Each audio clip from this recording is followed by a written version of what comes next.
What is going on, DDP Snake Pit fans? It's time for another edition of DDP Snake Pit. It presented exclusively by Podcast Heat. I am John Alba, joined as I am every single week by the Hall of Famers themselves, Mr. Jake the Snake Roberts, Mr. Diamond Dallas Page. Gentlemen, how we doing? Awesome. It's going to be interesting today, man. Fun.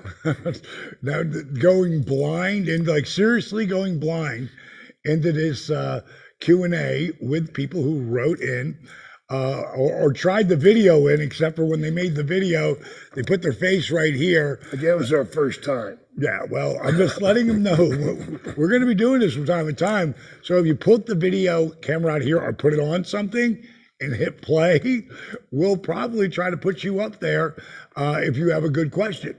You know, if it's one of those ridiculous questions, we're not answering that bullshit. But, you know, if it's a good question, we'll answer it. I think this is a wonderful idea.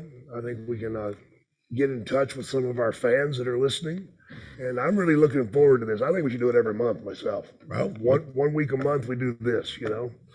But sit down and actually think. Because if you ask me where my snake is, I'm not telling you. I might show you, but I won't tell you. All right. Well, we asked you guys to hashtag DDP Snake Pit to get your questions in, and let's get to it. Why don't we? It's a special Q&A edition of DDP Snake Pit, and we begin with Brandon. Brandon says, I've heard that Jake's rivalry with Sting in WCW wasn't his favorite. What has Jake's experience been like working with Sting backstage in AEW, and what do Jake and DDP think of the Stinger's recent matches in AEW? We had a short run in the day, and unfortunately I was dealing with some outside problems with Bill Watts and with my own problems. But at that time, Sting wasn't real happy with what was going on. I don't think many of us were. And I think we could have certainly done more and had a longer run. And I think with a longer run, you know, sometimes you're pitched something and you realize it's going to be a short bang bang and that's it. So you don't really sink your teeth into it, really get a good taste for it. But as far as backstage and everything, are you kidding me? We get along fine. We talk all the time when we're there, and there's absolutely no animosity at all, man. Are you kidding me? He's one of the guys, man. He works his ass off, and you know he goes out and does things now that I can't do. So yeah, I'm jealous. Insane. You know, it pisses me off that he's still able to do it, but you know that's just part of life. You know, I mean, if you can do it, more power to you. Yeah, I was blown away when. You know, I got Sting coming in and doing a bit like I did or whatever. But when I heard he was staying, like me and Stinger stay in touch. And it might be even a couple of years in between, but we stay in touch. And now more than ever, you know, because, man, that was one of my favorite guys to work with was in WCW. Like my favorite, probably of all of my matches, my favorite match I think is with him. It's it's right there in the top, you know, guys, him and Savage. You know, I even love the match of Goldberg. But the match I'm talking about is when I dropped the world title to him. And when we were going through that match, what ended up happening is we're going home. Like we're going home. We're going into the finish. And they said you got 5 more minutes. And that's where working with someone a number of times, you're okay. Yeah, you're okay. And if you can talk. And I was one of those guys that have always been, oh, Dallas has to lay everything out. No, I want to know exactly where we're going, but I'm willing to change if it's not working because I know how to call shit, you know, and I was pretty good at it. And even though I went through a match, I still talked the entire time. I'm talking through the whole thing. And Stinger, he came at me and I grabbed him. I threw him to the floor. I go to the floor. He's like, what? Because that's not where we're supposed to be going. And he went because I really threw him and he got out. He was hot. And I had to grab him by the throat and I go, we got 5 more minutes, bro. And then I gave him a big chop and we kept going. And because it looked like we were going home and then we didn't, it made the match better. And knowing the kind of abuse that he put on his body, like Sting didn't phone his matches in. Like he every night, well, him and Flair might go 60 minutes, early on in his career. Yeah. He put the time in. So for him to put the time in the way he has and to still be doing it, the way, he's doing it. Like I watched him the other night, when he came out there, to help Darby at the end. And then, friggin' the lights go out and, and next thing you know, he's out there laying. That's how I want to go down, with the lights out, so I can just lay down. Yeah, but slowly. But he's doing. I got a picture. I'll send him texts. I go, "Is this really you?" It's him flying like 10 feet down, crazy, down on people. And he said yes a number of times. It's funny because Darby and I are really tight, and one of the things people look at Darby, he's going to be crippled by the time he's 40, But Darby does do a lot of maintenance. He does my DDP yoga program. He eats really clean. He's drug free. He's one of those cats. What is it called when you're straight edge? Straight edge. He's one of those guys, So that's probably what really helps him. But he's always trying to talk Sting into doing, dude, you need to do DDP yoga. And he's like, yeah, I'll get to it at some point. But he tries to get him all the time, but he just hasn't done it yet. And I said to him, at some point I own him. Especially with what he's doing now. So, I think I'm happy that he can still go out there and live that dream. Yeah, man. Jesus. Like I said, I'm just jealous. He might have a longer run than Rick at this point, which who has had a longer run than Rick?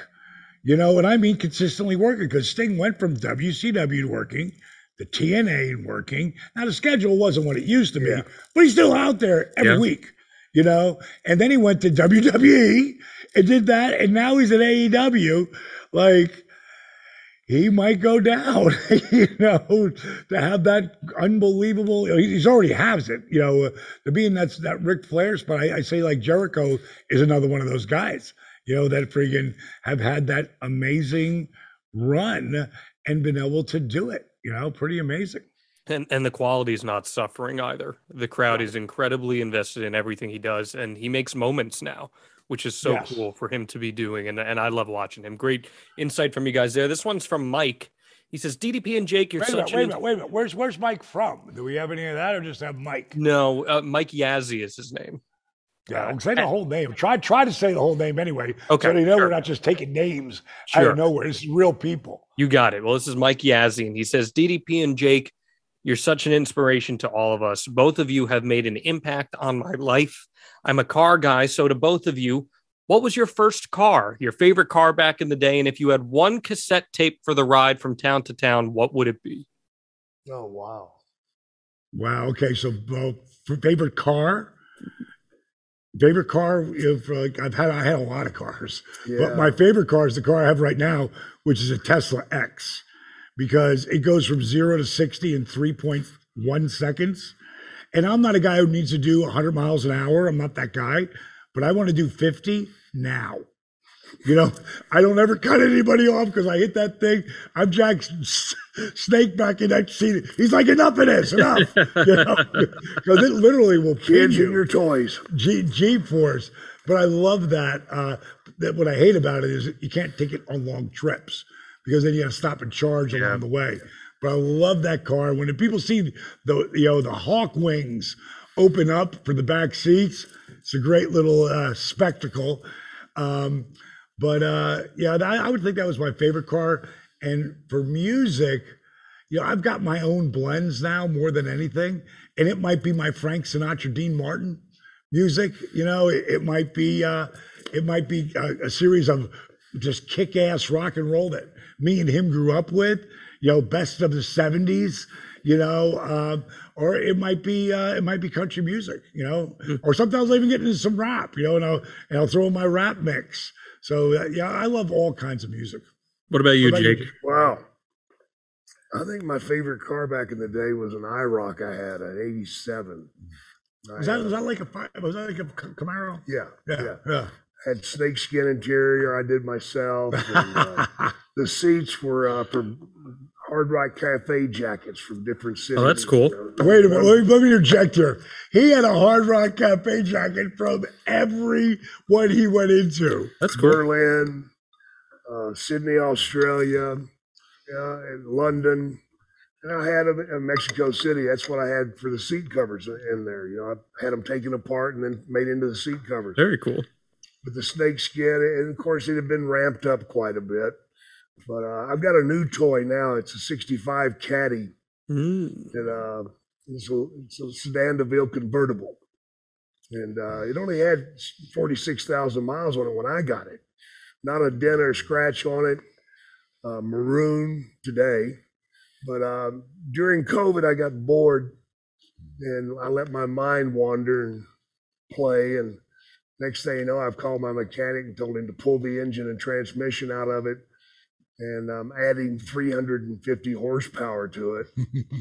Yeah, headers, all sorts of stuff on it that should not be on a luxury car. I want it to be a freak like me. Yeah, I know. And then I want to paint it candy apple red with a white snake going down the side of it, man. That's gonna be my beach mobile, man. Okay. For me and the wife to hop in and cruise the beaches and low key drive the grandkids around in it during Halloween. I did that last year. Drove them around on Halloween in the convertible, and I spent about $4,000 on a stereo system in it. It's very loud. So what are you listening to on that stereo system? Oh, simple. Skynyrd. Okay. Yeah. Hey, if you watch The Resurrection of Jake the Snake, there's a scene in there where it's Halloween. Yeah. And I answer the door and the guy's like, "Oh my God, DDP, I thought this was your house, man. I'm such a big fan." And then he sees Jake and Jake goes, "Well, happy Halloween to you." And he's like, it was like he saw Moses. He's like, "Oh my God, Jake." It's like, it's the best sell ever. Yeah, he didn't register, man. He oversold it. Yeah, it was great. It was great. I love that. All right, let's get this one from Jay Saliba 87. And he says, for DDP, who's your favorite opponent to give the diamond cutter to? God, there was a lot of great ones. My favorite was probably Canyon, because he would hit and flip and flop, and Bagwell would take a great one too, boy. He would hit, boom, and flip to his back. He'd get some height too, like a foot in the air height. My favorite one was like almost a mistake, and it was Tank Abbott. And when I took him, I took him, but he did his speed in the air and spiked. Tank was like, nothing. It was easy. I was thinking, God, did I break his neck? Yeah, that's scary. But if you ever could find that one, that's a death. I broke his neck. He's done. Well, on the flip side of that, E_Briggs22 asked Jake, who took the DDT the best? Oh, that's simple, man. Len Denton. The first one, right? Yeah, the grappler. Yeah, the guy that I invented it with. He used to he'd hit flat and then go about 3 or 4 feet in the air and turn over and land flat on his back, man. Just so simple, so beautiful to watch, because it just looks like it just caves his skull in. Yeah, definitely, Len Denton. We got to throw the story in about the beginning, since you were here. A lot of people didn't hear. No. Like with the DDT, like what happened the first time. Yeah, basically we were wrestling a match, and at the time I used to use a knee lift for a finish, and I would work a guy down in a hole in the front face lock, and he'd work his way back to his feet, and then he'd shove me into the corner, drive me into the corner, and I'd wrench it, and fight him back out into the middle of the ring. Do that a couple of times, and then the third time I'd finally let go, but as I let go, he would stagger back, and then I'd hit him with a short knee lift, which he would take a bump near the ropes. I'd dive on him, 1, 2 foot on the rope. Oh, right. Go back to the hole. That's back during the 45-minute match time, But the one night we went out there and we were doing that, and he went to push me into the corner and he stepped on my foot. So I couldn't move. And he just kept pushing. So I went flat on my back. Looked like I fell. stumbled and fell. Like but the crowd popped. Though. Yeah, the crowd went, oh. And I jumped to my feet like, I didn't fall down. I didn't look stupid. Being the typical baby face. But he laid there. And when we got in the back, I talked to him a couple nights later. And he's like, dude, did you hear that pop the other night? I said, yeah, man, what the hell? I thought they were going to laugh. He's, no, man, they sold that. They bought that shit. And after that, I started just playing around with it a little bit. But yeah, without Lynn Denton, DDT wouldn't have happened. How about that? That's a great story. It's really interesting too, because the guys that you watch your guys who, and I'm sure Jake had his own guys that he watched, and you're like who inspired him. And of course, the number one guy who got me back to wrestling again was Jake, Randy Savage, Kurt Hennig, Terry Funk. These are guys that a little piece of each one, and that. His thing was the instant out of nowhere. That's the original out of nowhere. And when I came up with the diamond cutter one day out of nowhere, he was taking a drag of his cigarette and he kind of laughed a little bit. And he looked over at me and goes, now you're getting it. Like the instantaneous out of nowhere. Because the crowd wants to be surprised. Because in wrestling, they think they know everything. Right. They want to be surprised. And if you can give them a finish that came out of nowhere that pops them like that did in the opening, and how Jake, put the reps in and got it really down to a science of, and I can remember as a heel, and they're chanting DDT, which again, kind of crazy, but reminiscent of DDP because they're already used to doing that. So when I get that chant, that's what they chanted. They didn't chant Diamond Dallas. They chanted DDP. And I wasn't really even using that as much back then. And falls in line. It's when you have something that the people can relate to and you give them to do that they already know how to do. Yeah. And because we were, again, he was my mentor. It was he'd get them in it and they start chanting DDT. And he pushed him off. Let go of him. Oh, you prick. Oh, I'm not doing it for you assholes. I was watching Foley's. It's really great. You're a wrestling fan. If you're watching this, you probably are. If you haven't got the A&E biographies, they're really, really well done. I watched Foley's last night. It's really good.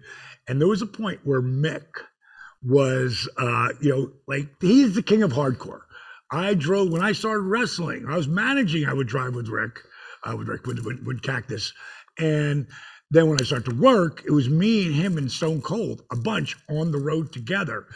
And I would say to him, bro, you don't have to take that bump because Watson taken away the pads. Yeah. So he's doing the running elbow on the pad. Now it becomes cement. And he'd already done that, which I noticed. I didn't really realize because I wasn't with him in WCCW down in Dallas, but that's wood floors. And he would be doing the running. He was putting his body at such abuse, abusing his body, but he was doing it for the love of the art. Now he's paying for that all now, but I don't think he would go back and change it because it's what made him, you've heard me talk about before, it was Eric Bischoff who really put this in my head. I knew it, but he's the one who really laid it out for me. There's better than and there's less than. And unless you're the man, unless you're the guy, whether it's Austin or Hulk or, Cena, whoever it is, whoever Sting, whoever it is, if you ain't him, you're less than. Unless you're different than. And different than, you have to walk the path less traveled. Jake was different than. Mm-hmm. He didn't yell. He was soft when he talked. When he raised his voice, you knew, he's hot. He was different then. And that's what really makes whoever the boys are, makes them, stand out where the people can get. Sure. We got two good questions here from Rob. It's got one for each of you. The first is, Jake, if you could go back in a WWE ring with today's roster, who would you want to go up against? That's from Rob Buchanan. If you could go back in a WWE ring with today's roster, Jake, who would you want to go up against? Either Orton or Drew McIntyre. Why them? I've always been very appreciative of the Orton family. Wrestled Bob. I watched Bob's father wrestle. I think he's a tremendous talent. And there's something in his that he does that's just not quite perfect. And I don't know what it is. So I want to get in the ring and feel it. And I know the one experience I did have in the ring with him, of course, I took his finish, and it just felt right to do it. And anybody I feel like that with, I know I could have a lot of fun with and experience some things that I haven't had. And I think we'd have a tremendous match. Why McIntyre? Well, because he was one of my one-day students in Scotland, and I remember him. And, you said to him he was going to be somebody. I said, "You're going to make it, kid." I knew it then because he was different than the rest of the people there, and he just had a presence about him. And if you've got that gift, man, you better use it. And boy, is he using it.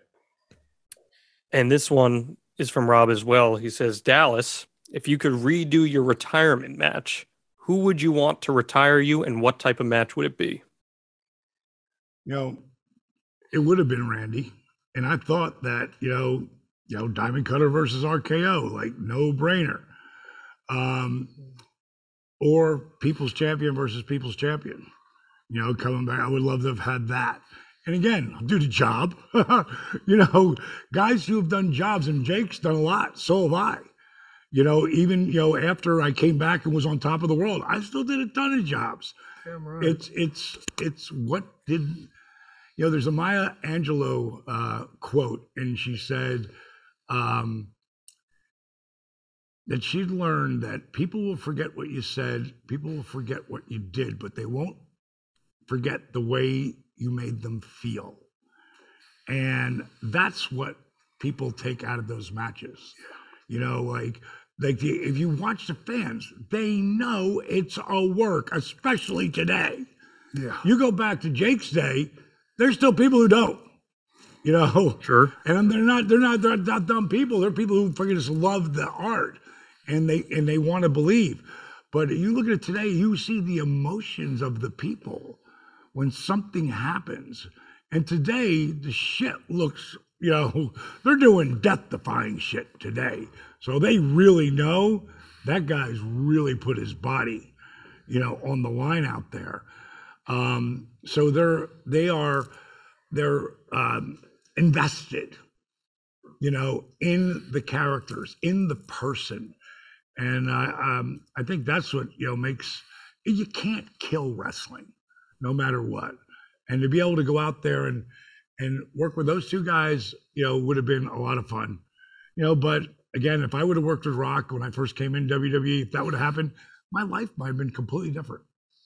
Who knows? And I tell you the God's honest truth, I wouldn't change my life for anything. So I take the good, the bad, and the ugly throughout it all, and I couldn't be any happier where I am today.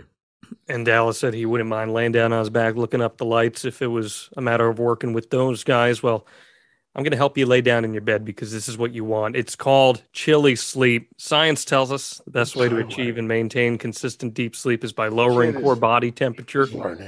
I love your comments there, Jake. They're the best. I'm so proud of my little boy. Little Johnny boy might make it someday. You weren't straying through the sheets.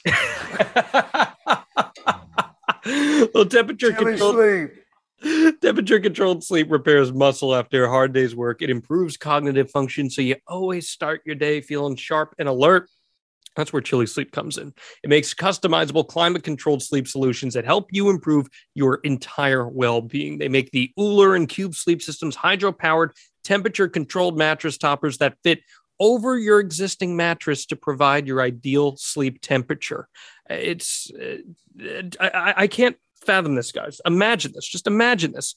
Waking up and feeling refreshed. not feeling tired because you had a temperature-controlled sleep. And you do. Why is that, Jake? Why do you do that? Because I have chili sleep, bro. Man, I like to turn that thing down to where it's like an ice cube, lay it on top of an ice cube, man. I feel like I'm getting out of a crypt in the morning, but I feel good. I feel refreshed. You know, I think that one of the worst feelings in the world is when you wake up and you got a bead of sweat that has ran into your ear and you're trying to shake it loose. You know, that's not the way I want to wake up, man. I just want to wake up and just feel. And Dallas, I know you love that it goes right over the mattress and it's super easy to control at that point. He likes it because he can do it on his phone, you know. Well, I like anything I can control, and that's true. It's very, it's very like futuristic type thing, you know, where a computer set chili sleep too, you know, and you can't talk to it like that, but all you gotta do is push it in. Turn my bed back.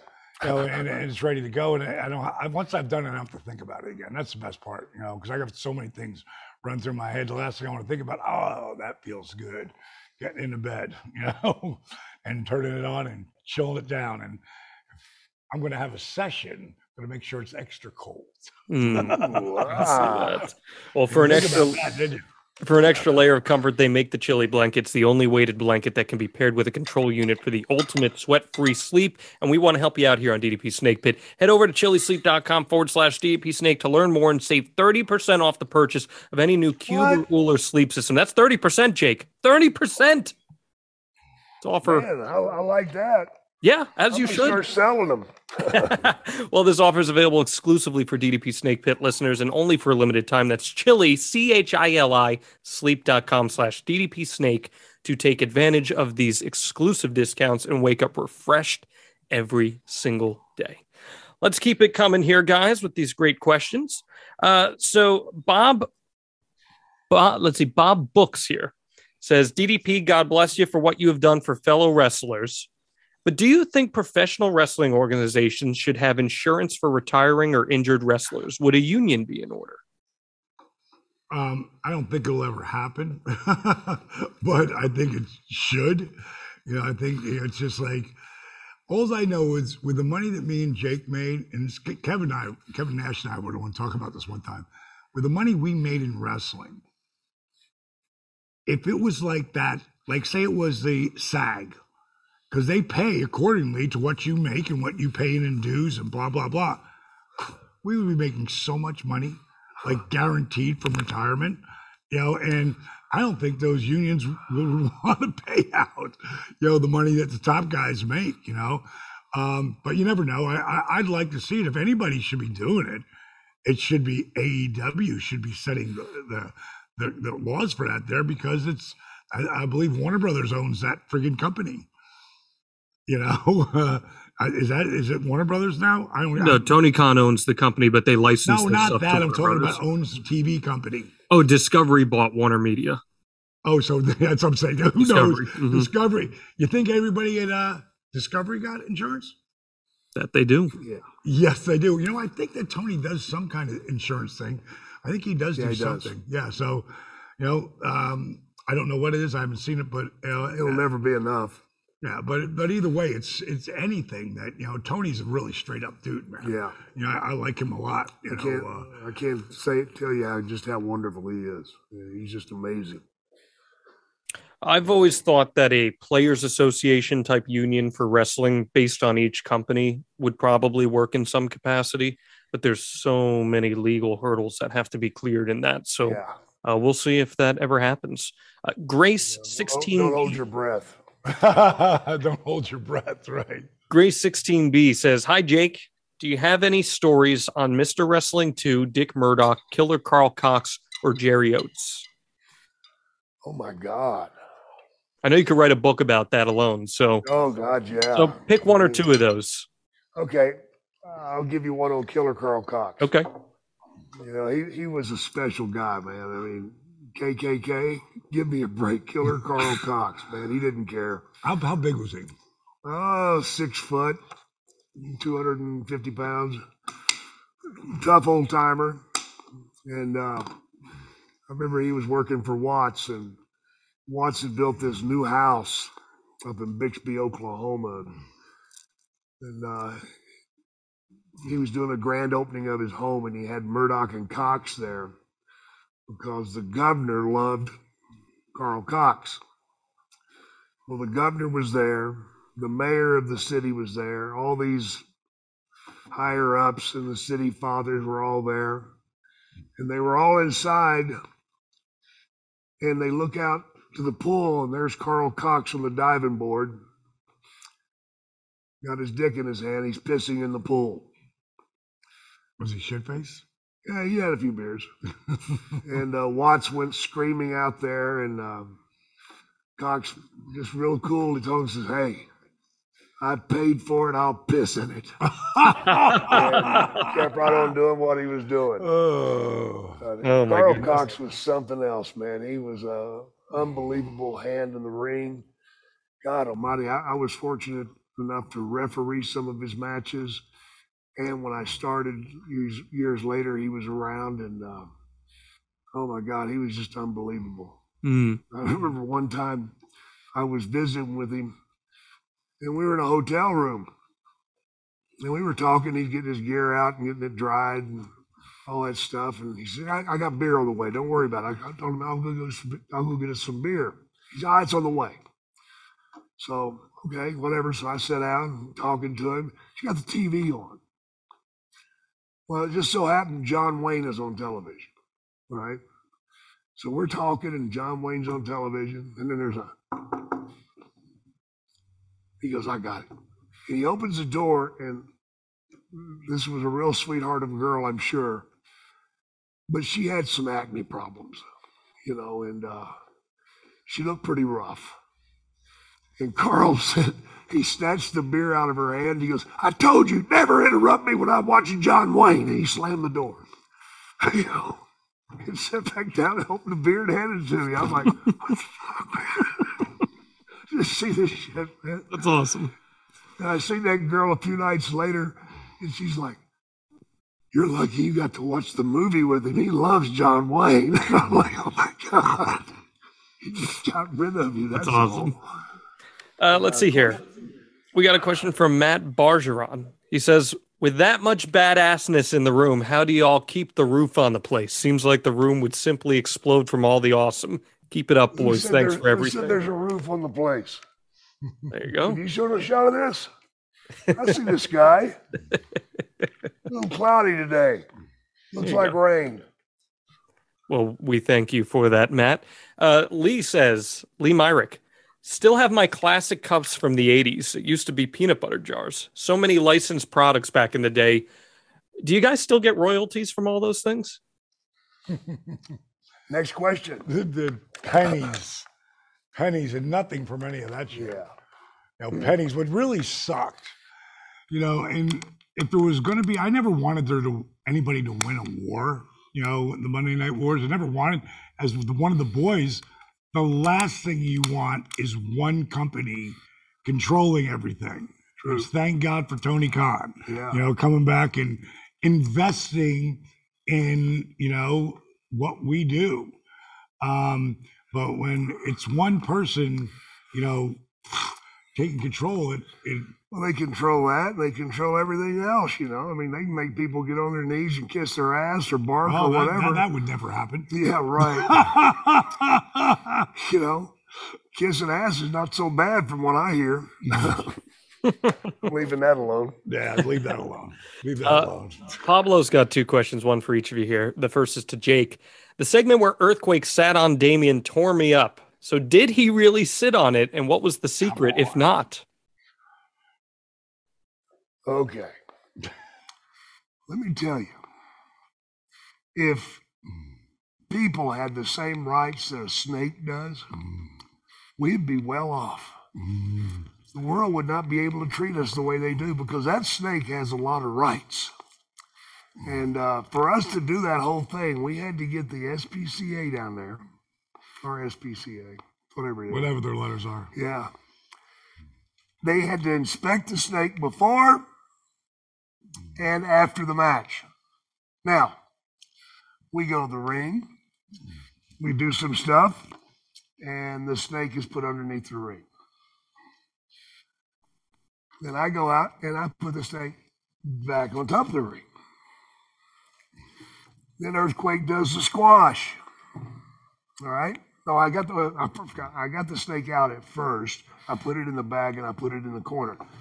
Then Jimmy Hart puts it underneath the ring. Then I go out there, grab it, and put it back on the outside of the ring. Oh, that's good. That makes sense. Right there, makes sense. Right there, the people have seen the snake. They know it's in the bag. And now Earthquake does the kibosh, which I fought with Vince over this because Vince wanted me to be knocked out and on the outside of the ring. And I said, no. If you want the most out of this, have Earthquake tie me up in the ropes and have to watch it. I mean, that's the worst thing possible, is to have to actually watch what's happening, not guess about it. So he squashes it, of course. I look in the bag, I react, sell it. Oh my God, it's horrible. I carry the snake to the back, and that woman is there, and she's crying. Oh wait, so I have to interject here. What's this? Some kind of sausage you made inside? No, it was a woman's pantyhose stuffed with hamburger meat. That's it. That way, when he squashed it, it would bleed. Right. So that's why they bought it. Well, yeah, that's the way I sold it. Well, no, not really. Yeah, come on. Yeah, exactly. I did a great job of selling it. Yeah, you're a good actor. Anyway. But the snake was all good. Oh, yeah, he was fine, man. But that woman cursed me out. Because she's like, look at those kids out there. They're crying. They're crying. I said, supposed to be. John Wayne didn't die in any of his movies. Yeah, he did. Yeah, finally. True Grit. True Grit, yeah. And the Heat? The Heat, that friggin' Daniel Dern, is that his name? Bruce Dern. Bruce Dern. The death threats, everything else. Oh my God, it was like, it's a movie. Yeah, he had death threats, had to have guards around his house, man. You shot John Wayne, nobody fucks with John Wayne. That's crazy, but true, Yeah, it is. So understandable, but out there, it's real from what they saw, because they saw the snake. They saw it and it's the old magic sleight of hand thing, Different bags. There you go. But she cursed me out pretty good, and then whenever I showed her that it wasn't dead, she double cursed me out. Yeah, sure. Now she's really pissed. I'm like, Jesus, don't make it you happy, lady. He says to Dallas, how did the diamond cutter come about? And besides yours, who else has a deadly cutter finisher? What was the last part? Who else has a deadly cutter finisher? So let's start where it happened. Johnny Laurinaitis, he was working in Japan, and we were best friends, man. Me and Johnny known him since '89, super tight. And this is like 94 or 5. I can't remember. I think it might have been 5. And he was on his way to Japan and laying over in Atlanta, so he stayed at my house. And he was like, hey, I said, I'm going down to power plant. You want to come? He goes, yeah. He goes, I got this finish I want you to do. He goes, I think it's perfect for you. And what Johnny would do is grab the guy with one arm and he'd make a peace sign. And then he'd kick out. That's what he did.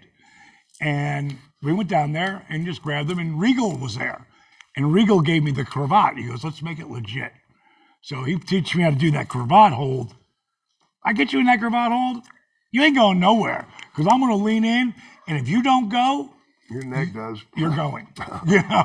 So Regal gave me that, and it took a while. It was a running thing. It was different things. But that day, Triple H was there, Canyon was there, Kidman was there.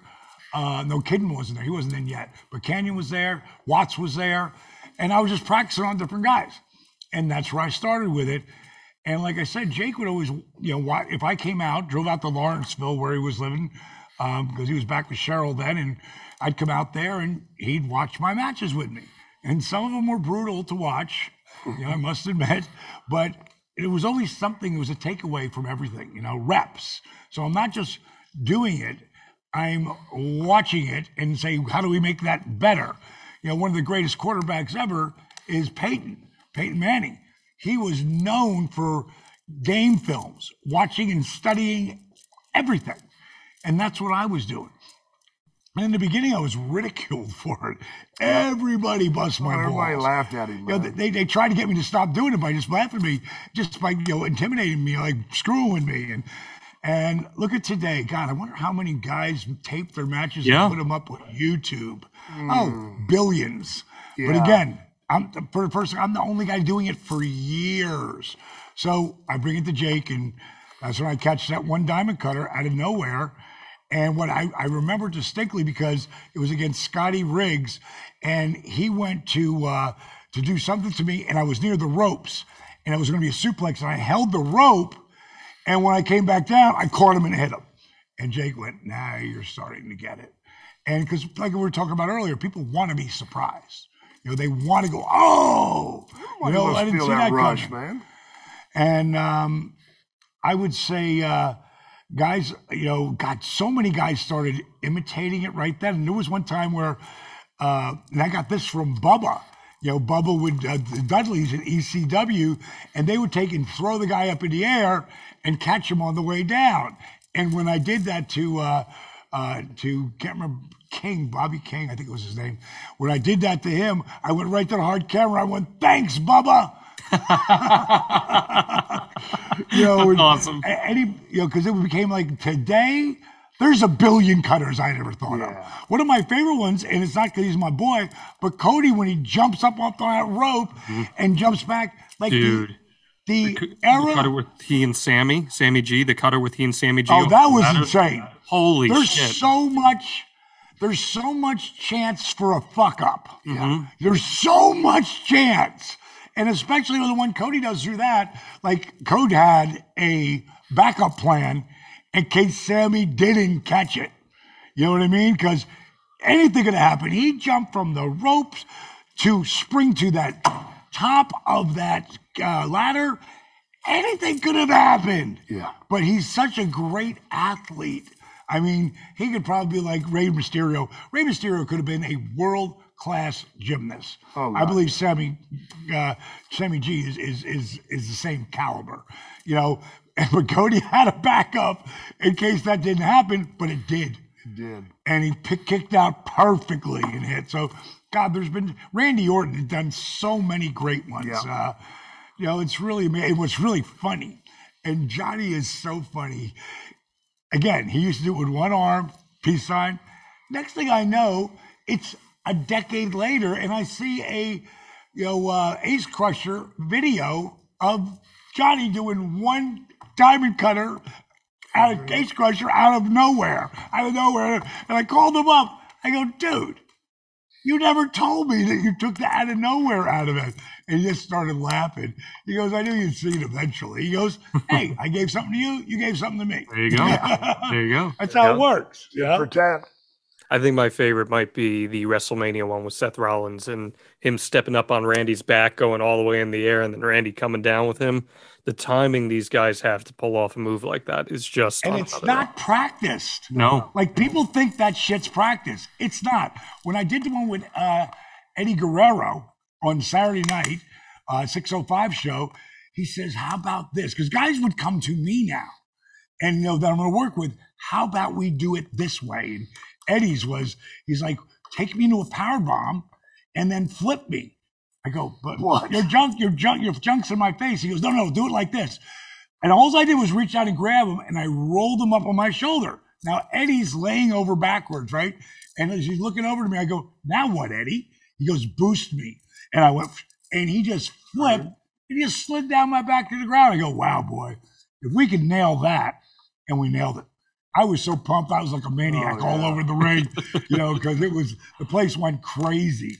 But that was Eddie Guerrero. Yeah. And I just happened to time it, It's reps. When you have the reps like we've had, your timing just gets better and better. Like that match I had with Sting, when they got 5 more minutes.